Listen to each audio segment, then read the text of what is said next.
आज हम जो कथा सुनने जा रहे हैं, जो कहानी, वो बहुत ज्यादा इम्पोर्टेंट है। ना कि केवल होली के त्योहार से जुड़ी हुई है, वो तो बहुत ही छोटा एस्पेक्ट है इस त्योहार का, इस कहानी का।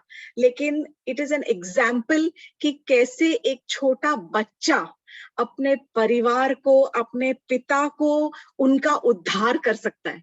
कैसे एक छोटा बच्चा इतना ज्ञानी हो सकता है कि वो असुरी परिवार में पैदा होके और वो भगवान का भक्त बना। हमारे जो स्क्रिप्चर्स है ना, वो एक छोटी सी मैं बताऊंगी कि 4 चीजें वो कहते हैं स्क्रिप्चर्स में, जो कि हमारे स्पिरिचुअल एडवांसमेंट में, हमारे जो नॉलेज के अंदर हमें डाउनफॉल के प्रतीक हो सकते हैं। They can create a downfall for us. वो क्या है? विद्या, अर्थ, अर्थ यानी पैसा, विद्या, अर्थ, रूप और ज्ञान। और ज्ञान तो हो गया, ज्ञान और जन्म, sorry. So extra knowledge, being too knowledgeable and too intelligent. दूसरा था अर्थ, बहुत ज्यादा जब पैसा आ जाता है, बहुत रईसी आ जाती है। दूसरा, तीसरा है बहुत जो ज्यादा सुंदरता आती है, रूप आता है। और चौथा है जन्म, जब बहुत एरिस्टोक्रेटिक फैमिली में या रईसी के, रईसी तो हो गई, पैसा अलग है, बट बहुत अरिस्टोक्रेटिक और रॉयल फैमिली लीनेज में जब हमारा जन्म होता है, तो ये 4 चीजें अवरुद्ध और रोड़े पैदा कर सकते हैं हमारी प्रगति के लिए। लेकिन ये जो कहानी है, इस कहानी में जो प्रहलाद है, 5 साल के बालक, वो एक स्पेशल एग्जाम्पल है जिनके पास ये सब था। उनके पास एक्सट्रीम नॉलेज थी, बहुत ज्ञान था, उनके पास बहुत ज्यादा सुंदरता थी, बहुत ज्यादा सुंदर थे वो बच्चे। ऑल्दो कि वो राक्षस के पुत्र थे, बहुत ज्यादा सुंदर थे। पैसा तो बेशुमार था, because his father was the king of the universe. उनके जो पिता थे हिरण्यकश्यपु, वो पूरे जगत के राजा बन गए थे। और उनका जन्म ऑब्वियसली, क्योंकि वो राजा थे, रॉयल थे, पैसा भी बहुत था और रीगल फैमिली में जन्म हुआ था, सब कुछ था। लेकिन उन सब चीजों का उन्होंने उपयोग केवल अपने आध्यात्मिक वृद्धि के लिए ही किया है। तो अब मैं एक छोटा सा रिकैप लूंगी ये कहानी को सुनाने के लिए प्रहलाद की। काफी सारे कुछ जैसे मैं बच्चों से जान रही हूँ, बच्चों को पता नहीं है, इसलिए I am going back a little bit. जो वराह अवतार का एक वीडियो है पहले का, अगर हो सके तो वो छोटा सा पोर्शन देख लीजिएगा तो ज्यादा क्लैरिटी आ जाएगी। काफी सारे अवतार एक दूसरे के साथ में जुड़े हुए। तो हम शुरू करेंगे छोटा सा रिकैप कि ब्रह्मा जी ने जब सृष्टि का निर्माण करना शुरू किया, तो सबसे पहले उन्होंने 4 कुमारों को जन्म दिया। 4 कुमार हैं, सनत, सनक, सनातन, सनंदन। 4 कुमारों को उन्होंने जन्म दिया और उनसे कहा, आप जाइए और आप प्रोक्रिएट करिए और ज्यादा, मतलब इंक्रीज मैनकाइंड, ज्यादा बच्चे पैदा करो, आप विवाह करो और फिर आप क्रिएट करो, और जो ह्यूमन काइंड है, ह्यूमैनिटी को क्रिएट करो। लेकिन वो जो 4 कुमार थे, वो छोटे से बालक थे, धीरे धीरे जैसे बड़े होने वाले हैं। वो 5 साल के जो बालक थे, उन्होंने ब्रह्मा जी से कहा कि नहीं पिताश्री, क्योंकि वो उनके पिता है, हमको ये सब नहीं करना, हमें आप केवल एक वरदान दीजिए कि हम आजीवन पर्यंत केवल 5 साल के बालक ही रहें। तो उसकी कहानी एक अलग रूट पे चली जाती है। उनको वो वरदान दिया गया और वो हमेशा 5 वर्ष के बालक ही हैं। क्यों? क्योंकि उनको लगता है कि 5 वर्ष के बालक, 5 वर्ष की उम्र तक जो बच्चे होते हैं, उनका जो मन है एकदम क्लियर और साफ सुथरा और शुद्ध हृदय होता है। तो उन्होंने कहा कि हम पॉल्यूशन नहीं करना चाहते, we don't want to pollute our minds. तो ये जो 4 कुमार थे, एक बार इनके मन में इच्छा हुई कि हम जाके विष्णु भगवान जी के दर्शन करें और उनसे मिले। तो वो चारों के चारों जाते हैं, गोलोक धाम, वैकुंठ धाम में गए हैं विष्णु भगवान के दर्शन करने के लिए। अब विष्णु भगवान के दर्शन करने के लिए 7 द्वार पार करने पड़ते हैं। 6 द्वार पार कर लिए, जब 7वें द्वार पर वहां पहुंचते हैं, तो भगवान के द्वार पे 2 द्वारपाल खड़े हैं। 2 people, gate keepers, standing as gate keepers, द्वारपाल वहां पर खड़े हैं। एक का नाम है जय और एक का नाम है विजय। जब ये चार कुमार वहां पहुंचते हैं तो जय और विजय उनको रोक देते हैं कि no, you can not go inside, not allowed. तो बोलते हमें तो अपने प्रभु के दर्शन करने हैं। तो बोले नहीं, आप कौन होते हो? हम तो बिना आइडेंटिटी कार्ड के, आधार कार्ड के, वोटर कार्ड के आपको अलाउड ही नहीं अंदर एंट्री करने के लिए, तो नॉट अलाउड, सॉरी, अपनी आइडेंटिटी बताइए। लेकिन इन्होंने कई बार बहुत समझाने की कोशिश की, लेकिन जय और विजय बिल्कुल नहीं माने और उन्होंने उनको अंदर नहीं जाने दिया। तब ये जो चार कुमार थे उन्हें बहुत रोष, बहुत गुस्सा आ गया। जब इनको गुस्सा आया तो उन्होंने जय विजय को श्राप दे दिया। तो ये आप देखो, ये पूरी जो है एक्चुअली भगवान की लीला ही चल रही है इन अ वे कि उनको गुस्सा दिलाने वाले कौन? भगवान स्वयं। वो जय विजय की मति भ्रष्ट करने वाले उस समय कौन कि उनको नहीं जाने देंगे अंदर, हमारे प्रभु आराम कर रहे हैं, आप नहीं जा सकते हैं। ये सब करने वाले भगवान जी की लीला है। क्यों? क्योंकि वो एक अलग, एक और लीला का एक बैकग्राउंड बना रहे हैं पूरा। तो ये जब श्राप देते हैं कि तुम धरती पर जन्म लोगे और तुम असुर बन जाओगे, तुम्हें असुर बनकर जन्म लेना पड़ेगा, तब तीन उनको एक्चुअली ऑप्शन दिया गया था कि या तो तुम 7 जन्मों तक धरती पर जाकर भक्त बनो, या फिर तुम 3 जन्मों में असुर बनकर पैदा हो जाओ और फिर भगवान से तुम्हारा युद्ध होगा। तब उस वक्त जब दोनों जय विजय ने बहुत हाथ जोड़कर, गिड़गिड़ा कर और क्षमा मांगी चारों कुमारों से, तब चार कुमार ने कहा ठीक है, हम तुम्हारे जो तुमको हमने वो दिया है, क्या बोलते हैं, तुम्हें कर्स दिया है, श्राप दिया है, उसका हम थोड़ा सा एक तोड़ करते हैं कि ये श्राप तोड़ने के लिए तुम्हें भगवान स्वयं तुम्हारा ये श्राप का कर्स उठाने के लिए, तुम्हारा उद्धार करने के लिए स्वयं वो अवतरित होंगे। They chose to become asuras। वो जो जय विजय थे, they chose कि नहीं, हमें 7 जन्मों तक जन्म नहीं लेना है भक्त के रूप में, हम असुरी जन्म लेके 3 जन्मों में अपना ये कर्जा उतार लेंगे, श्राप उतार के, और फिर वापस प्रभु की सेवा में आ जाएंगे। इस प्रकार ये उनका चॉइस था। इतने में विष्णु भगवान जी आते हैं वहां पर। विष्णु भगवान स्वयं चारों कुमारों से जय विजय की ओर से क्षमा मांगते हैं।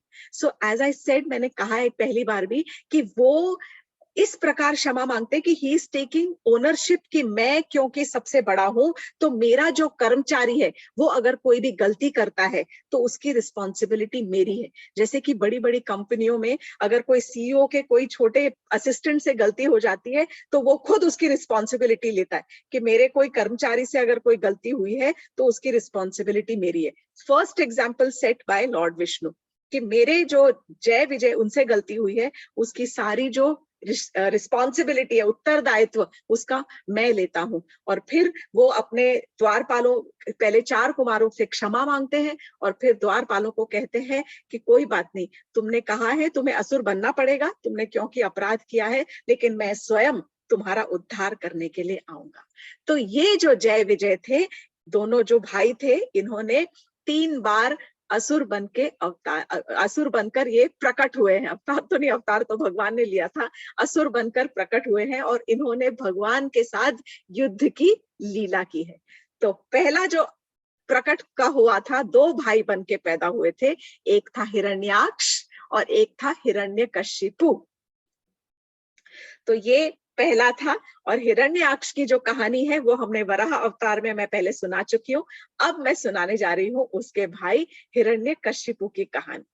तो ये कहानी यहाँ से शुरू होती है कि जो हिरण्याक्ष है उसका जो वध था वो विष्णु भगवान ने स्वयं वराह का रूप लेकर, एक वाइल्ड बोर वराह का रूप लेकर अपने दांतों के ऊपर धरती को बचाकर, रक्षा करके, और उन्होंने वराह का वध किया था। ये वीडियो आप जरूर देख लीजिएगा। जब हिरण्याक्ष का वध हो गया और उसे मार डाला गया, तब उसका जो भाई है, नेचुरल सी बात है, हिरण्यकशिपु को बहुत बहुत गुस्सा आया। घर में सब रो रहे थे। हिरण्याक्ष की जो पत्नी थी ऋषभानु, वो रोए जा रही थी। तो हिरण्यकशिपु को बहुत ज्यादा गुस्सा आ रहा था अपनी भाभी को रोते हुए देखकर। लेकिन आश्चर्य की बात यह है कि हिरण्यकशिपु स्वयं बहुत ज्ञानी भी था। इतना ज्ञानी था कि उसने अपनी भाभी को समझाने तक का प्रयत्न किया है कि ये विलाप मत करो, क्योंकि ये तो केवल शरीर नष्ट हुआ है, आत्मा तो अमर है। तो पहला पहला जो प्रकट हुए थे हिरण्याक्ष और हिरण्यकशिपु, उसके बाद वो रावण और कुंभकर्ण के रूप में प्रकट हुए, और उसके बाद दंतवक्र और शिशुपाल के रूप में प्रकट हुए। हर तीन अलग अलग युग में वो जय विजय का असुर बनकर वो प्रकट हुए हैं और उनका भगवान के साथ में युद्ध हुआ है। तो हिरण्यकशिपु को जब इतना गुस्सा आया कि उसके भाई को विष्णु ने वराह का रूप लेकर, एक बोर जंगली सुअर का रूप लेकर और मार डाला, तो हिरण्यकशिपु ने तय किया कि मैं बहुत जबरदस्त तपस्या करूंगा, स्ट्रॉन्ग पेनेंस करूंगा, और तपस्या करने के बाद मैं इतनी शक्ति हासिल कर लूंगा कि मैं उस विष्णु को हरा सकूं, और मैं सारे संसार, सारे जगत और सारी सृष्टि का मैं एकमात्र राजा बन जाऊं। इस विचार से, इस विचार धारणा से जो हिरण्यकशिपु था उसने तपस्या करना आरंभ किया। तो हिरण्यकशिपु जो था वो गया कहां पर, वो गया है मंदार पर्वत की तलहटी में, in the valley of Mandar पर्वत। और वो जाने से पहले उसने अपने सारे जो डीमंस थे, जितने असुर थे उसके अंदर जो काम करते थे, उनको सबको उसने इंस्ट्रक्शंस दे दिए कि जाओ सब जगह तहस नहस कर दो, मेरे भाई का वध किया है इस विष्णु ने, मैं इसकी सारी सृष्टि का विनाश कर दूंगा। तो उसके जो सारे के सारे असुर थे, सब ने जाकर सब जगह तहस नहस कर दिया। बहुत ज्यादा गौशाला तोड़ने लग गए और लोगों को परेशान करने लग गए। और ये इस तरफ हो रहा था, तब हिरण्यकशिपु अपने घर से निकला है, अपने राजमहल से निकलता है, और वो जाता है मंदार पर्वत की वैली में, तलहटी में जाकर, और वो घोर तपस्या करता है। किस प्रकार तपस्या करता है? पैरों के दोनों अंगूठों के ऊपर खड़े होकर, दोनों केवल अंगूठों के ऊपर खड़े होकर, सीधा दोनों हाथ यूं ऐसे जोड़कर और आसमान की तरफ अपने नेत्र लगाकर, अपनी आंखों से आसमान की तरफ देखकर, और फिर इस प्रकार कई हजारों साल तक उसने तपस्या की। कई, ऐसा अप्रोक्सीमेटली लिखा हुआ 36,000 साल, but I am not sure कि वो 36,000 अपने यहाँ के वर्ष थे या दिव्य वर्ष थे, इतना डिटेल मुझे नहीं पता। तो कई हजारों साल जब उसने तपस्या की, तो उस समय तपस्या, मैंने बताया कि किस विचार से वो तपस्या कर रहा था, क्योंकि वो सारे जगत का राजा बनना चाहता था, और अपने भाई के मर्डरर, उसको लगता था कि विष्णु भगवान ने मेरे भाई को मार डाला है, तो इसीलिए मैं विष्णु को हरा के और सारी सृष्टि का, जगत का राजा बनना चाहता हूँ। जब ये इस प्रकार तपस्या कर रहा था, तब सारे देवता डर गए, और देवताओं ने क्या किया, उसकी हिरण्यकशिपु की जो पत्नी थी रानी, उसका नाम था कयाधु, और वो उस वक्त प्रेग्नेंट थी। वो उसको पकड़कर, कयाधु को पकड़कर ले आए कि इसके गर्भ में भी एक असुर बच्चा पैदा होने जा रहा है। तो जब जैसे ही ये बच्चा पैदा होगा, उस वक्त इसका देखा जाएगा हम क्या करेंगे, लेकिन इस वक्त तो हम, ये भी, इसका बच्चा जो है वो भी बहुत डेंजरस है हमारे लिए। वो उसको पकड़कर और अपने देवलोक में लेके आ रहे थे, जब वहां पर नारद मुनि पहुंचते। नारद मुनि ने कई लोगों का उद्धार किया है। ध्रुव महाराज की भी कहानी सुनाई हुई है। ध्रुव के भी जो गुरु थे वो भी नारद मुनि थे।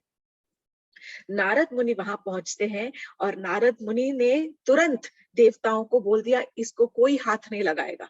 और नारद मुनि बड़े प्रेम से हिरण्यकशिपु की जो असुरी पत्नी थी कयाधु, उसको लेकर अपने साथ अपने आश्रम में ले जाते हैं। वो तो घूमते रहते हैं, पर वो अपने साथ उनको ले जाते हैं, और वहां ले जाने के बाद रोज वो उनको वैदिक ज्ञान देना शुरू करते हैं। सो नारद मुनि एवरी डे, डेली, वो विष्णु भगवान की अलग अलग प्रकार की कथाएं, विष्णु, नारद मुनि तो है ही, केवल भगवान का ही गीत गाते हैं, भगवान का स्मरण करते हैं। तो नारद मुनि हिरण्यकशिपु की पत्नी को वैदिक ज्ञान दे रहे हैं, और भगवान के बारे में सारा ज्ञान, उनको जो धर्म का ज्ञान है वो रोज देते हैं, जो कि उनके गर्भ में पल रहा जो छोटा बच्चा था वो भी ध्यान से सुनता है। इसीलिए हमारे यहाँ प्रचलन है कि जब भी कोई भी माता या कोई भी स्त्री गर्भवती होती है, तो उससे कहा जाता है कि सुंदर सुंदर हरि की कथा और भगवान की सुंदर कथाएं सुनना जरूरी होता है, या जो भी आप उस समय देखते हो, जो भी आप पढ़ते हो, उसका असर बच्चे के ऊपर जरूर पड़ता है जो आपके गर्भ में पल रहा है। अब इधर जब हिरण्यकश्यपु यहाँ पर तपस्या कर रहा है, घोर तपस्या, तो तपस्या इतनी गहन हो गई कि उसके शरीर को, सारे शरीर को चींटियों ने खा लिया। पूरी नसें, पूरा शरीर, पूरी चमड़ी, स्किन, फ्लैश, सब पूरा केवल वो हड्डियों का ढांचा रह गया था। उसके ऊपर एक चींटियों का घर, एंट हिल बन गया था। और उसकी जो तपस्या का जो प्रभाव था, जो अग्नि थी, प्रभाव जो बल था उसकी तपस्या का, वो एक अग्नि के रूप में उसके शीश से, सिर से ऐसे चारों तरफ फैलने लग गया। 10 दिशाओं में वो अग्नि ऐसे फैलने लगी कि कहा जाता है कि सारे जगत के 10 दिशाओं को वो झुलसने लग गई। तब सारे देवता फिर से घबराकर और ब्रह्मा जी के पास पहुंचते हैं और ब्रह्मा जी से कहते हैं कि हे ब्रह्मा जी, आप जाइए, ये आपकी तपस्या कर रहा है और सारी जो सृष्टि है वो झुलस रही है इस अग्नि से। ब्रह्मा जी अपने हंस के एयरप्लेन पर बैठकर और वहां पर पहुंचते हैं। उनके पास स्पेशल मंत्रों से वो अपने कमंडल से जल लेते हैं, कुछ मंत्र बोलते हैं और मंत्रों से उसको जल को वो प्रभावित कर कर और वो मंत्र छिड़क देते हैं हिरण्यकशिपु से। और जिसके छिड़कते ही पूरा हिरण्यकशिपु जो था, इतने सालों से जो तपस्या कर रहा था, he becomes as healthy as he was before, पहले जैसा वो स्वस्थ हो जाता है। हिरण्यकशिपु प्रार्थना करता है और ब्रह्मा जी उसको बोलते हैं कि मांगो वत्स, जो तुम मांगना चाहते हो मुझसे आज वरदान मांगो। तो हिरण्यकशिपु अपने गर्व और अहंकार में कहता है कि मैं विष्णु जितना बड़ा बनना चाहता हूं और मैं अमर बनना चाहता हूं, मुझे ऐसा वरदान दो कि मैं कभी भी ना मरूं। तो ब्रह्मा जी हंसने लग गए। ब्रह्मा जी बोले, क्या बताऊं, ये तो मेरे लिए भी संभव नहीं है। मैं भी अमर नहीं हूं, मेरी भी एक लाइफ स्पैन है, एक अवधि है। इतने सालों के बाद, 100 साल की अवधि होती है ब्रह्मा जी की, तो बोले मेरे भी 100 साल के बाद, हमारे 100 साल नहीं, दिव्य युग है, तो मेरे 100 साल के बाद मैं भी मर जाऊंगा और कोई और ब्रह्मा आ जाएंगे, कोई और इंद्र, कोई भी देवता अमर नहीं है। तो जब मैं ही अमर नहीं हूं तो मैं तुम्हें इस प्रकार का वरदान कैसे दे सकता हूं, तुम मुझसे कुछ और प्रकार का वरदान मांगो। तो हिरण्यकशिपु समझता है कि मैं तो बहुत स्मार्ट हूं, मैं अपनी स्मार्टनेस में, अपनी इंटेलिजेंस से ऐसा वरदान मांगूंगा कि मैं सब कुछ कवर कर लूंगा। और वो ब्रह्मा जी से कहता है कि ठीक है ब्रह्मा जी, आप फिर मुझे इस प्रकार का वरदान दें कि कोई मुझे ना दिन में मार सके और ना ही रात को मार सके, ना कोई आसमान में मार सके, ना कोई धरती पर मार सके। ठीक है, ना दिन में ना रात में, ना कोई आसमान में ना कोई धरती पे, ना घर के अंदर मैं कभी मरूं और ना मैं घर के बाहर मरूं, ना मैं मानव के हाथों मरूं ना मैं पशु के हाथों मरूं, ना मैं अस्त्र से मरूं ना मैं शस्त्र से मरूं, ना मैं दिन में मरूं और ना मैं रात में मरूं, और ना ही कोई मुझे देव मार सके, ना ही कोई मुझे असुर मार सके, ना कोई देवता मार सके और ना ही कोई असुर मार सके। ब्रह्मा जी मुझे ऐसा वरदान दीजिए कि आपकी बनाई हुई सृष्टि से कोई भी जीव मुझे कभी मार ना सके। ब्रह्मा जी, आपकी बनाई हुई सृष्टि से कोई भी जीव मुझे कभी मार ना सके और मैं सारे लोगों का एकमात्र राजा कहलाऊं। तो ब्रह्मा जी ने कहा तथास्तु, और ब्रह्मा जी ने उसको ये वरदान दे दिया। Very important actually. अब ये जब वरदान मिल गया तो हिरण्यकशिपु को लगा कि अब तो मैं हो गया एक्स्ट्रा पावरफुल, सबसे ज्यादा शक्ति अब मेरे अंदर है और मुझसे ज्यादा कोई भी शक्तिशाली नहीं है। तो उस अहंकार के अंदर उसने सारी सृष्टि में, सारे भूलोक के अंदर, सारे लोकों में, सब जगह गौशालाओं को जलाना शुरू कर दिया, शहरों को, गांवों को तोड़ फोड़ करना शुरू कर दिया, जलाना शुरू कर दिया, सब जगह लोगों को परेशान करना शुरू कर दिया, क्योंकि उसको लगा कि अब मेरे पास, और सबसे पहले ऑफ कोर्स उसने इंद्रलोक पर धावा बोल के और इंद्रलोक पर कब्जा कर लिया, सारे देवताओं को इंद्रलोक से भगा दिया। इंद्र तो स्वर्ग का राजा है, स्वर्ग लोक से सारे देवताओं को भगाकर और उस पर अपना राज्य का कायम कर लिया और सबको भगा दिया और इंद्र की गद्दी पर, इंद्र के आसन पर बैठ गया। अब देखिए, ऐसा है कि इंद्र का आसन बहुत पावरफुल, बहुत शक्तिशाली है। जिन व्यक्तियों को अगर कोई लाइफ में, ये हमारे सीखने की बात है कि जब कभी हमें कोई पावरफुल पोजीशन मिलती है, कोई चीफ मिनिस्टर बनता है, कोई पॉलिटिकल आईएएस अफसर की कोई बड़ी सी पोजीशन पर जाता है, पोस्ट में जाता है, जहां पर उसको पावर भी है और पोजीशन भी है, तो उसे वो हम पावर और पोजीशन क्यों देते हैं? आज हम अपने प्रधानमंत्री को हमने चुना तो हमने उनको पावर और पोजीशन क्यों दिया? ताकि वो हमारा भला कर सके। तो जो व्यक्ति को किसी तरह से भी पावर और पोजीशन मिलती है, उसको उस शक्ति का और उस सत्ता का जो है इस्तेमाल लोगों की भलाई के लिए करना चाहिए। लेकिन जब वो जो व्यक्ति अपने इस सत्ता का दुरुपयोग करता है, ये समझ लो कि कभी ना कभी उसका पतन तो होना ही है, क्योंकि भगवान हमेशा देखते हैं और केवल सच का ही साथ देते हैं। So it is very important that if in life, whenever you go or you reach a position which has got power and prestige, tab you should always take care that you have the benefit of mankind in your mind.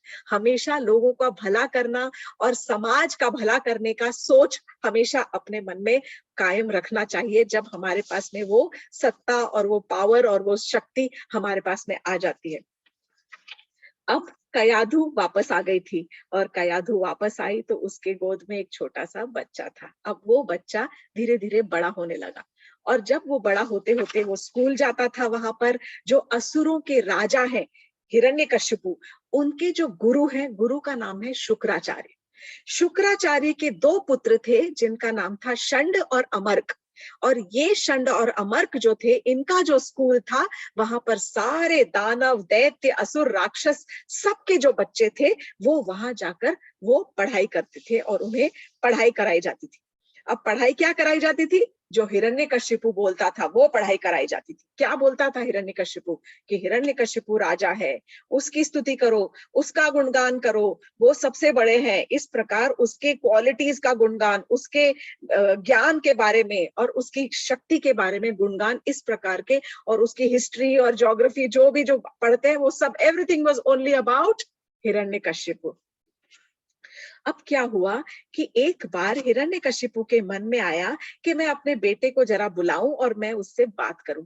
Hiranyakashipu के actually 4 बेटे थे उसमें से, लेकिन ये जो था, और चारों ही बहुत अच्छे ज्ञानी थे, लेकिन जो ये एक प्रहलाद था वो महाज्ञानी था, महान, बहुत, अब कहा जाता है कि वो सुपर महात्मा टाइप व्यक्तित्व था उसका।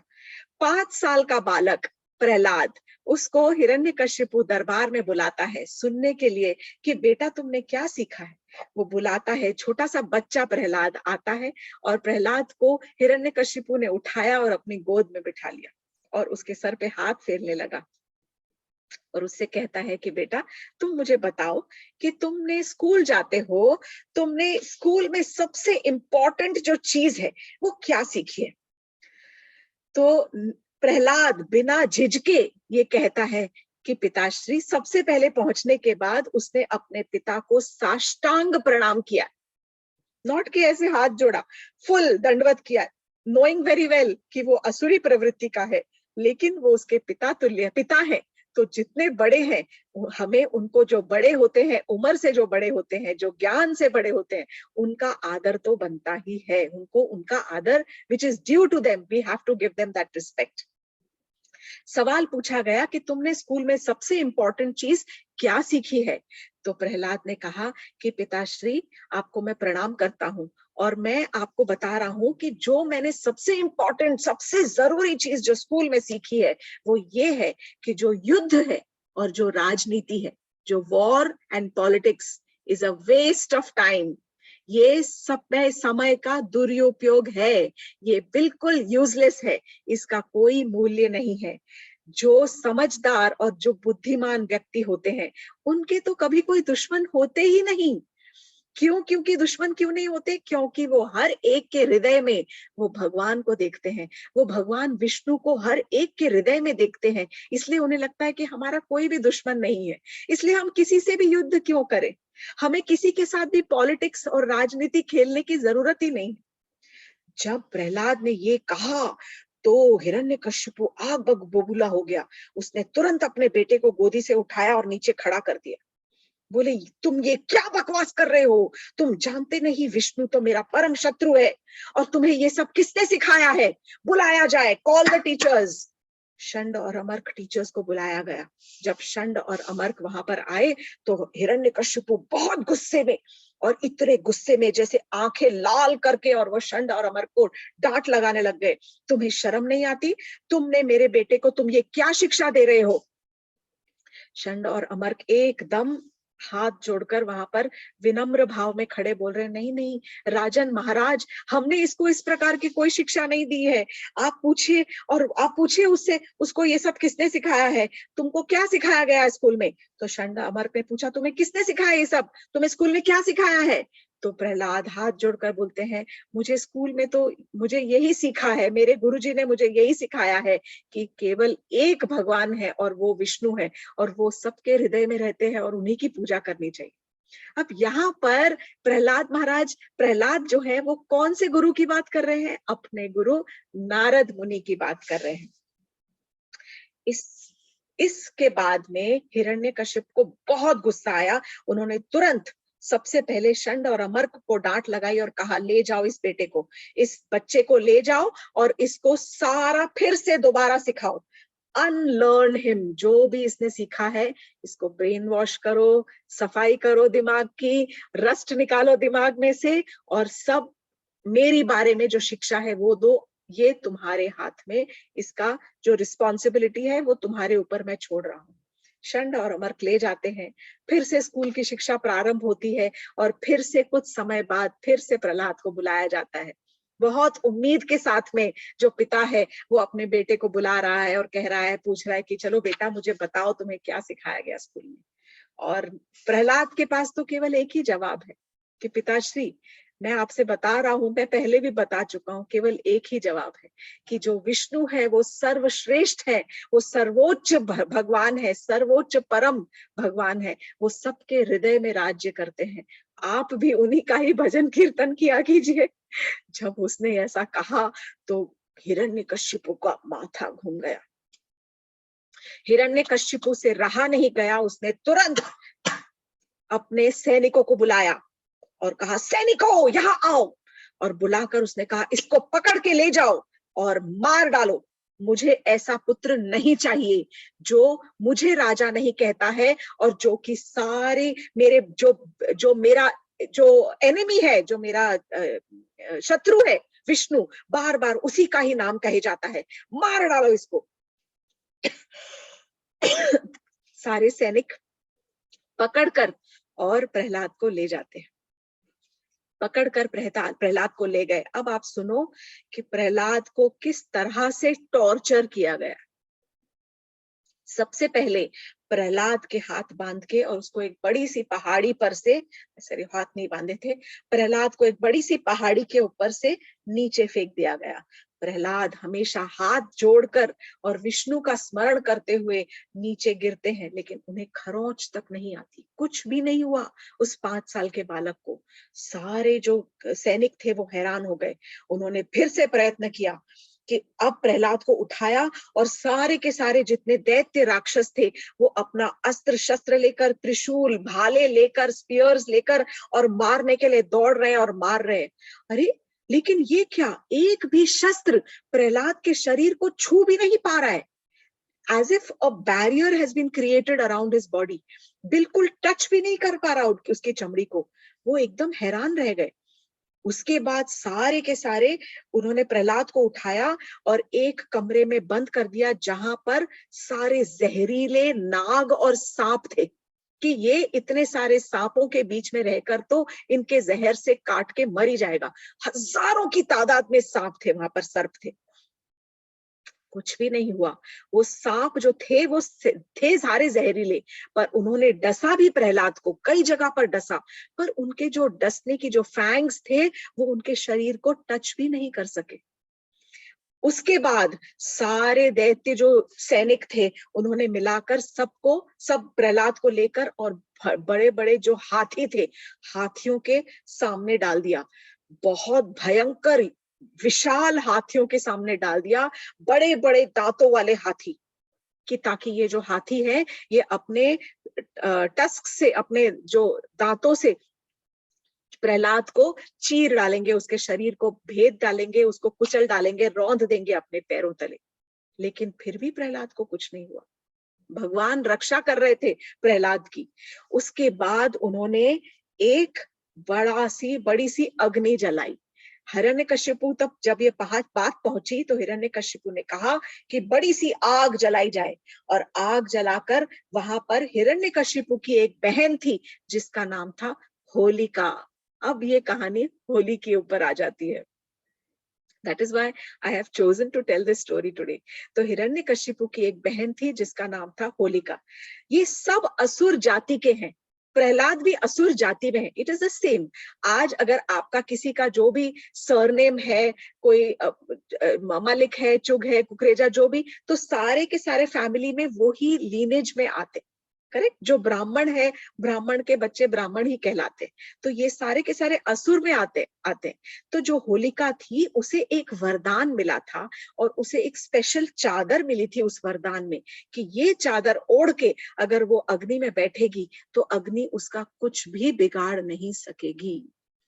तो हिरण्यकशिपु ने अपनी बहन को बुलवाया और कहा कि बहन, तुम इस अग्नि में बैठो, अपने ऊपर अपनी चादर ओढ़ लो, और मेरे बेटे जो प्रहलाद है, जो अब मेरा शत्रु ही है, क्योंकि मेरे शत्रु का ही नाम स्मरण करता रहता है हमेशा, और उस प्रहलाद को उठाकर तुम अपने गोद में बिठा लो, और फिर वो जल जाएगा और तुम बच जाओगी, क्योंकि तुम्हें वरदान मिला हुआ है।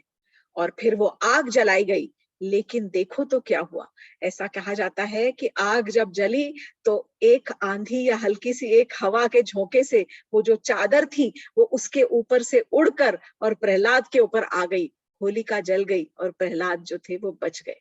ये एक कहानी चादर की आती है, और एक कहानी इस प्रकार कही जाती है कि भले उसे वरदान था, लेकिन क्योंकि उसने गलत धारणा से उस वरदान को यूज करने की चेष्टा की थी, इसीलिए वो जल गई, और जो प्रहलाद थे वो बच गए, और उनकी एक बाल भी उनका नहीं जला, बाल भी उनका बांका नहीं हुआ।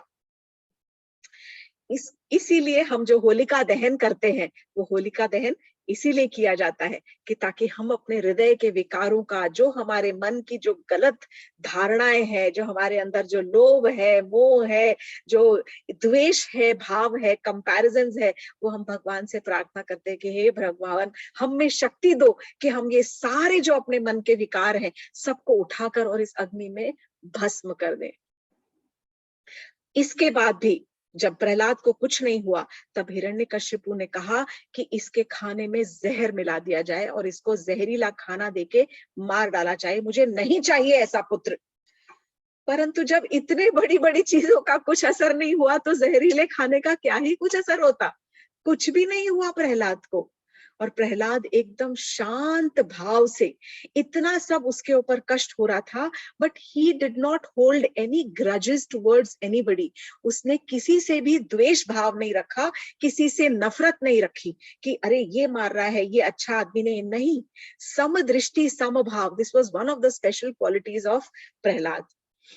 ये सब होने के बाद जब सारे प्रहलाद को मारने के सारे जो जितनी चेष्टाएं की थी, जितने जो प्रयत्न किए थे, वो सारे जब विफल हो गए, तब हिरण्यकशिपु ने बोला चलो अब एक बार और इसको फिर से स्कूल भेजा जाए। फिर से उसको स्कूल भेजा गया। One more attempt to rectify him, उसको करेक्शन करने का बच्चों को मौका दिया जाता है, पर यहाँ तो बहुत ही बुरा हाल था। एक बार और उसको मौका दिया गया। फिर से जब मौका दिया गया तो प्रहलाद ने क्या करना शुरू किया, अब की बार स्कूल में उसके जितने क्लासमेट्स थे, जितने साथी बच्चे थे, सबको उसने सिखाना शुरू कर दिया। सबको लेके थोड़ी देर के लिए जब षंड और अमर्क जो टीचर्स थे वो क्लासरूम से बाहर जाते, तो यहाँ पे प्रहलाद सबके साथ में मिलकर और विष्णु भजन करना शुरू कर देते। सबको समझाते कि ये विष्णु ही है जो सबसे महान है, और विष्णु ने ही सारी सृष्टि को बनाया है, वो ही हम सबको मेंटेन कर रहे हैं। अब ये तो सारा उल्टा ही खेल हो गया। जब षंड अमर क्लास में आते तो सर पकड़ के पीट के रह गए, वो तो और ज्यादा घबरा गए। सीधा पहुंचे हिरण्यकशिपु के पास और बोले कि नहीं, इस बच्चे को आप कुछ भी करो, लेकिन अब हमसे ये नहीं संभलता, क्योंकि जहां तक ये कर रहा था, लेकिन अब तो बाकी सारे जितने दैत्यों के बच्चे हैं उनको भी ये यही पाठ पढ़ा रहा है, यही सबक सिखा रहा है। प्लीज अब हम इस बच्चे को नहीं हैंडल कर सकते, इसको रस्टिकेट करो, स्कूल से निकाल दिया जाएगा, नहीं तो हम नहीं हैंडल कर सकते। जब बच्चे को सस्पेंड कर देते हैं तो क्या होता है, पेरेंट्स कॉल द चाइल्ड, कान पकड़ने के लिए। तो हिरण्यकशिपु ने फिर से अपने बच्चे को बुलाया और इस बार बहुत ज्यादा गुस्से में था। जब वो गुस्से में था तो उसने कहा कि तुम ये क्या कर रहे हो, मैं तुम्हें एक बार और मौका देता हूं, तुम मुझे बताओ, तुम क्या समझते हो अपने आप को? तुम सबसे ज्यादा बेवकूफ हो, मूढ़मती हो। तुम्हें लगता है कि तुम ज्यादा शक्तिशाली हो, अपने आप को बहुत ज्यादा ओवर इंटेलिजेंट समझते हो। तुम हमेशा ये जो विष्णु विष्णु विष्णु कहते रहते हो, कहाँ है ये विष्णु? तो प्रहलाद कहते हैं, महाराज, विष्णु तो आपके हृदय में, मेरे हृदय में, सबके हृदय में, सारे जीवों के हृदय में है।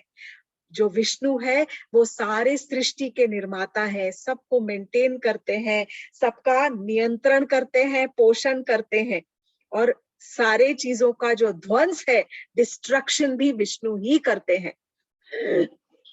हिरण्यकशिपु बहुत ज्यादा क्रोध में आ गए थे। उन्होंने कहा, तब प्रहलाद ने कहा कि मैं जो आप इतना जो मुझसे पूछ रहे हो, मैं केवल, आप ये अज्ञानता की वजह से पूछ रहे हो। आप मुझे मूढ़मती कह रहे हो कि मैं बेवकूफ हूं और मैं बुद्धू हूं। मैं मूढ़मती, इन्होंने नहीं कहा ऐसा कि मैं नहीं हूं, आप मुझे मूढ़मती कह रहे हो, पर महाराज आप अपनी अज्ञानता के वजह से ये सत्य जो है, परम सत्य भगवान का, वो आप नहीं देख पा रहे हो, क्योंकि आपके अंदर इतनी ज्यादा, जो आपका जो मन है वो विचलित मन है, और पथ भ्रष्ट जो मन है वो ही हमारा सबसे बड़ा दुश्मन है। विष्णु हमारा दुश्मन नहीं है। जब हमारा मन जो है वो पथ भ्रष्ट हो जाता है, वो मिसगाइडेड हो जाता है, जब हम मिसगाइडेड हो जाते हैं, तब वो ही हमारा जो मन है वो हमारा एनिमी बन जाता है, हमारा शत्रु बन जाता है। हिरण्यकशिपु को बहुत गुस्सा आया। कहाँ है तुम्हारे भगवान, कहाँ है? देखो, तुम अगर मुझे भगवान नहीं मानते हो, ये तुम्हारी सबसे बड़ी फूलिशनेस है, क्योंकि मैं एकमात्र भगवान हूँ। हिरण्यकशिपु कह रहे हैं, मैं ये भगवान हूँ और तुम्हें मुझे भगवान मानना पड़ेगा। तुम्हें मुझे क्यों भगवान मानना पड़ेगा? क्योंकि मैं दिखाई देता हूँ सबको। तुम्हारे भगवान कहाँ है? तुम अपने भगवान को देख सकते हो क्या? नहीं देख सकते। तो इस खंबे के अंदर, जो अभी महल के अंदर कई सारे स्तंभ होते हैं, खंबे होते हैं, वो कहा, इस स्तंभ के अंदर, इस खंबे में तुम्हारे भगवान है? नहीं है। कहाँ है भगवान तुम्हारे? मुझे तो कहीं दिखाई नहीं दे रहे। और ये कहते हुए, अगर तुम्हारे भगवान है तो मैं देखता हूं आज कि तुम्हारा भगवान कहाँ से आता है तुम्हें बचाने के लिए। और एक हाथ से हिरण्यकशिपु ने अपनी तलवार निकाली और एक हाथ से जोर से उस जो बुट्ठी के ऊपर प्रहार किया, स्तंभ के ऊपर, कि कहाँ है, इस स्तंभ के अंदर कोई भगवान है क्या तुम्हारे? और उन्होंने तलवार निकाली कि आज मैं तुम्हें यमराज के पास भेज दूंगा और तुम्हारी गर्दन को धड़ से अलग कर दूंगा। ये कहते हुए जब वो तलवार उठा ही रहे थे, इतने में जब उन्होंने मुष्टि प्रहार किया स्तंभ के ऊपर, केवल अपनी मुट्ठी से जोर से मारा, तब बहुत जोर की गर्जना हुई। बहुत जोर की गर्जना से वो जो स्तंभ था वो फट गया, वो खंबा फट गया, और उसके अंदर से एक अजीब सी आकृति का एक व्यक्तित्व उभर कर प्रकट हुआ वहां पर। बहुत ही अजीब। उसका बहुत एक्सटेंसिव एक्सप्लेनेशन और डिस्क्रिप्शन दिया हुआ है। मैं बहुत शॉर्ट में कहूंगी, इस समय नरसिंह भगवान वहां से प्रकट हुए। Narasimha, half man half lion. उनका जो चेहरा था वो नरसिंह के रूप का था। उनके जो नख थे, नाखून थे बड़े बड़े, हाथ जो थे वो शेर के जैसे थे, बाकी पूरा जो उनका शरीर था वो नर के, like a human body but with a head of a lion। Narasimha भगवान वहां से प्रकट हुए और उनकी दहाड़ से सारे जो वहां पर दैत्य थे, देव, सब कांप उठे। इनफैक्ट कहा जाता है कि सारे देवी देवता भी जो स्वर्ग से देख रहे थे वो भी सब सिहर उठे और कांप उठे, और नरसिंह भगवान तुरंत उठे, और हिरण्यकशिपु को समझ ही नहीं आया कि ये क्या हो रहा है। उन्होंने तुरंत, नरसिंह भगवान ने तुरंत हिरण्यकशिपु को पकड़ा, और पकड़कर उसे उठाया, और उठाकर वो घर अपने जो महल के बाहर की तरफ ले गए।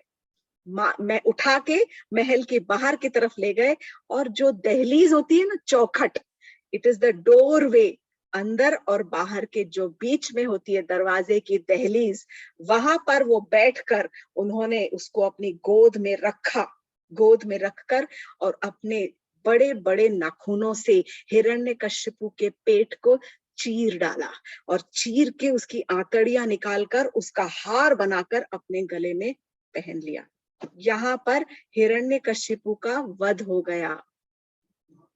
Here, actually, this is one part of the story where, in a way, the story is ending.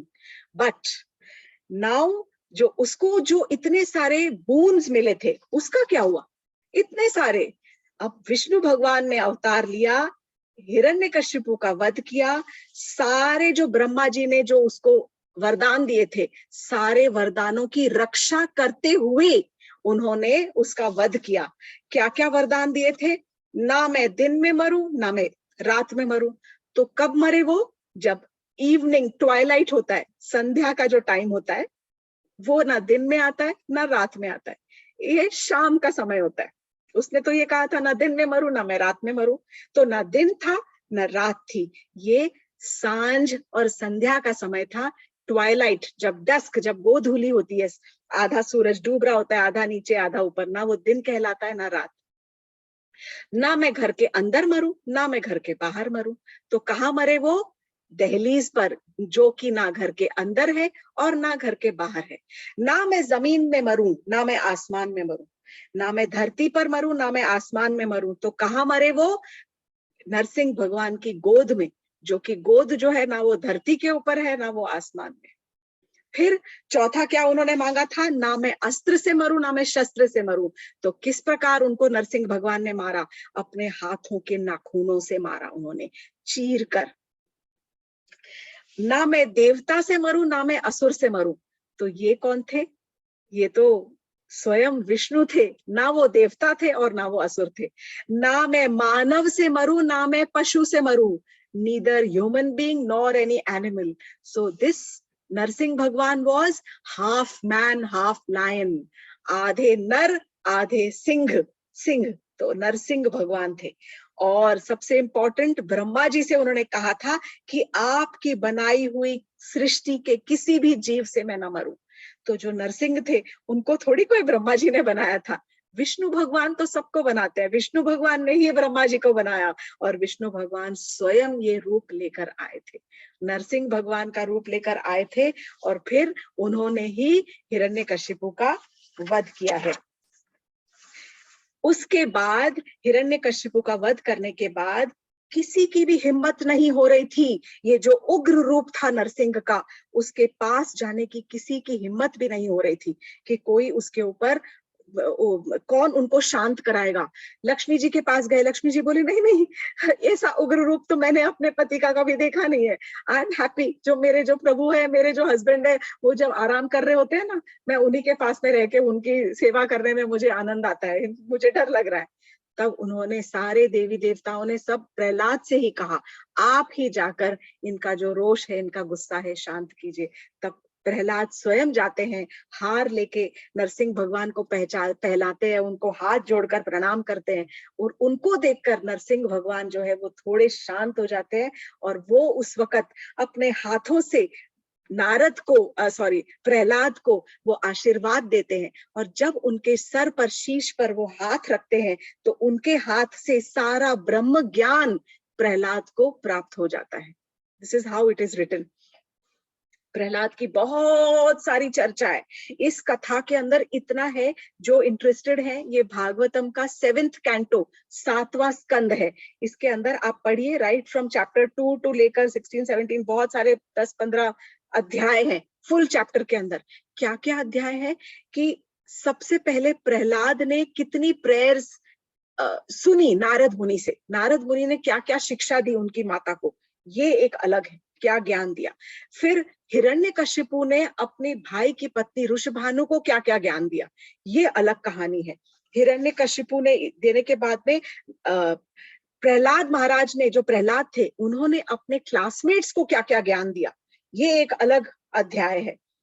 Narad मुनि को उन्होंने क्या क्या प्रेयर्स कहे हैं और किस प्रकार ग्लोरीफाई किया है, नरसिंह भगवान को किस प्रकार ग्लोरीफाई किया है प्रहलाद ने और किस प्रकार प्रार्थना की है, ये बहुत बहुत डिटेल में ये प्रेयर्स दी गई हैं। इस वक्त मैं सिर्फ लास्ट में इतना ही कहूंगी कि वो जो स्तंभ था, वो जो पिलर था जिसको हिरण्यकशिपु ने तोड़ा और मारा, वो एक्चुअली जिसमें से नरसिंह भगवान प्रकट हुए, वो जो स्तंभ था वो हिरण्यकशिपु के दंभ का, अहंकार का प्रतीक है। इसीलिए उसके अंदर से उस हिरण्यकशिपु के अहंकार को तोड़कर और भगवान स्वयं निकले और फिर उन्होंने उसका उद्धार किया। जब नरसिंह भगवान ने प्रहलाद से पूछा कि पुत्र तुम मांगो, तुम मुझसे क्या वरदान मांगना चाहते हो, तब नरसिंह भगवान ने कहा कि हे प्रभु, केवल एक वरदान मुझे दीजिए कि आप मेरे पिता का उद्धार कर दीजिए। He is so selfless. He is asking for his own father. जिस फादर ने उसको इतना परेशान किया, उसके उद्धार के बारे में वो प्रार्थना कर रहा है कि आप मेरे पिताजी का उद्धार कर दीजिए। नरसिंह भगवान इतने प्रसन्न हुए कि उन्होंने कहा कि पुत्र, मैं तुम्हारी भक्ति से और तुम्हारे सेल्फलेस प्रेयर से इतना प्रसन्न हूं कि तुम्हें मैं वरदान देता हूं कि तुम्हारे 21 पुश्तों का मैं उद्धार करूंगा। अब 21 पुश्तें तो हुई नहीं थी, क्योंकि विष्णु भगवान से आते आते, ब्रह्मा जी से आते आते ये तो 5वीं पुश्त थी, ओनली 5th जनरेशन। तो 5 जनरेशन ये और 21 जनरेशन आगे की या पास्ट, जो भी total 16 generation future and past सब मिला के जो भी, तो टोटल उनके 21 जनरेशंस का नरसिंह भगवान ने उद्धार किया है। इसी प्रकार यहाँ पर हम नरसिंह भगवान की जय बोलेंगे और नरसिंह भगवान से प्रार्थना करेंगे कि हे प्रभु, आप भी हमारे हृदय में आकर हमारे हृदय के अंदर जो भी हमारा अहंकार है उस स्तंभ को आप तोड़ दीजिए। जो हमारे हृदय में लोभ है, जो द्वेष भरा पड़ा है, एनवी, ये मेरा पड़ोसी मुझसे बड़ा क्यों, वो मुझसे छोटा क्यों, मतलब लॉट ऑफ कंपैरिजन और जो द्वेष भरा पड़ा है, उस द्वेष का आप विनाश कीजिए। यहीं पर हम कथा को समाप्त करेंगे, आज यहीं पर रेस्ट करेंगे। बहुत सारी मैं एक्चुअली बताना चाहती हूँ, but I don't want to delay the class, and क्योंकि प्रहलाद महाराज की बहुत स्पेशल क्वालिटीज है जिससे वो जो थे एकदम एक्सक्लूसिव कहलाए हैं। कई हजारों वर्षों तक प्रहलाद ने राज्य किया, राजा बने वो, और असुर के बेटे पुत्र होकर भी, और वो एक महात्मा वृत्ति से उन्होंने राज्य किया है। और आज तक उनका जो नाम है वो एक एग्जेम्पलरी रूप में उनको प्रणाम करके लिया जाता है और मन में भक्ति के साथ में, एक भक्ति के उदाहरण के साथ में खासकर बच्चों को दिया जाता है कि अगर एक 5 साल का जो बालक है वो इतना बड़ा भक्त बन सकता है, तो भक्ति की तो कोई उम्र ही नहीं। Thank you very much. Thank you so much for listening.